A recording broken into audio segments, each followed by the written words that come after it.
BJP सांसद के बयान पर सौरभ भारद्वाज का तंज।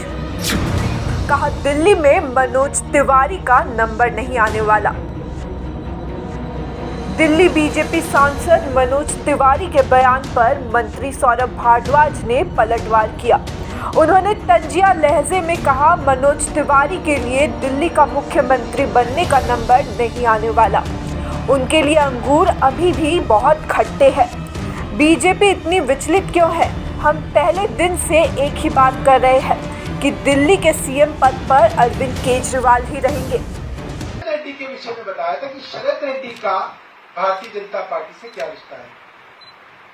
शरद रेड्डी मनी लॉन्ड्रिंग में गिरफ्तार होने के बाद 55 करोड़ रुपए भारतीय जनता पार्टी को इलेक्टोरल बॉन्ड से देते हैं। सबके मन में सवाल था कि भाई 4 में से एक गवाह का तो अरविंद केजरीवाल जी ने बता दिया, बाकी गवाहों का कौन बताएगा? तो आज हम मुगुंटा रेड्डी और उनके बेटे राघव मुगुंटा रेड्डी के बारे में आपको बता रहे हैं।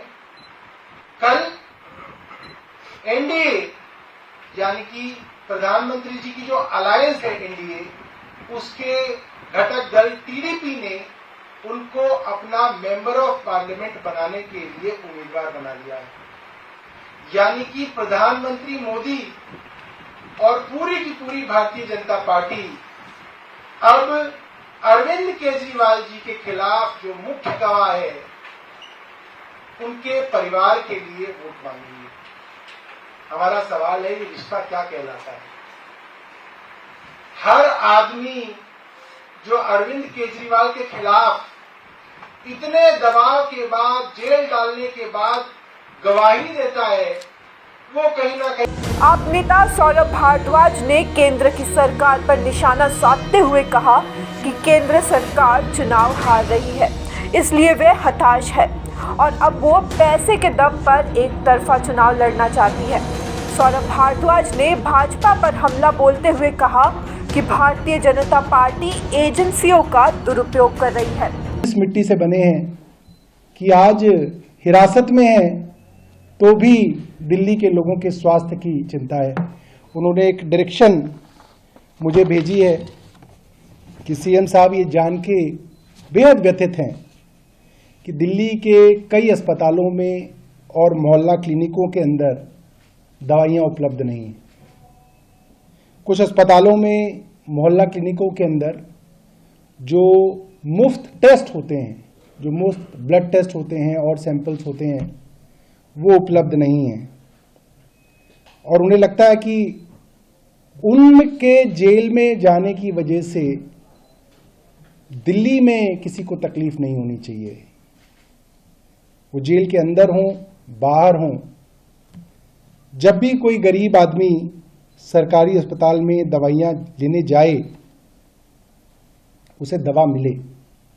और अगर उस गरीब आदमी को दवा नहीं मिलेगी, एक बड़ी साधारण सी बात है दोस्तों कि एक मिडिल क्लास आदमी अगर अस्पताल में जाए, दवा ना मिले तो वो खरीद सकता है, मगर दिल्ली के अंदर लाखों ऐसे गरीब परिवार हैं जो दवाइयों के लिए पूरी तरीके से सरकारी अस्पतालों में आश्रित हैं। और कुछ लोगों की तो दवाइयाँ ऐसी हैं जो जब तक जिएंगे तब तक उनकी दवा चलेगी। किडनी की जिनको बीमारियां हैं, जब तक जिएंगे तब तक डायलिसिस होगा, जब तक जिएंगे दवा चलेगी। ब्लड प्रेशर की दवा है, डायबिटीज़ की दवा है।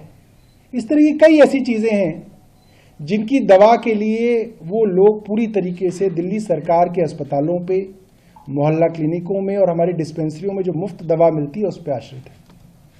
और बहुत सारे लोग ऐसे हैं जिनको लगातार इंटरवल्स के बाद टेस्ट कराने की ज़रूरत पड़ती है, और वो टेस्ट भी जो है उसके लिए वो हमारे मोहल्ला क्लिनिकों पे आश्रित हैं। और इस तरीके की सूचना मुख्यमंत्री जी को मिली है कि कई मोहल्ला क्लिनिकों के अंदर जो मुफ्त टेस्ट होते थे उसके अंदर समस्या आ रही है। तो उन्होंने मुझे आदेश दिया है कि इसके ऊपर जल्द से जल्द उचित कदम उठाए जाएं और ये सुनिश्चित किया जाए कि सभी अस्पतालों में, मोहल्ला क्लिनिकों में सारी दवाइयाँ और सारे टेस्ट मुफ्त मिले और उनकी उपलब्धता कम ना हो। मैं समझता हूं कि उनका निर्देश तो हमारे लिए भगवान की आज्ञा जैसा है और इसके ऊपर युद्ध स्तर पे मेरा विभाग और मैं मिलकर कार्रवाई करेंगे। और मैं अरविंद केजरीवाल जी की तरफ से सभी दिल्ली के लोगों को ये आश्वस्त करना चाहता हूं कि आपका मुख्यमंत्री चाहे जेल में है मगर सोच वो सिर्फ आपके लिए रहा है, सिर्फ और सिर्फ जनता के लिए मुख्यमंत्री सोच रहे हैं और उनकी चिंता यही है कि उनके जाने के बाद। News desk report, such the reality.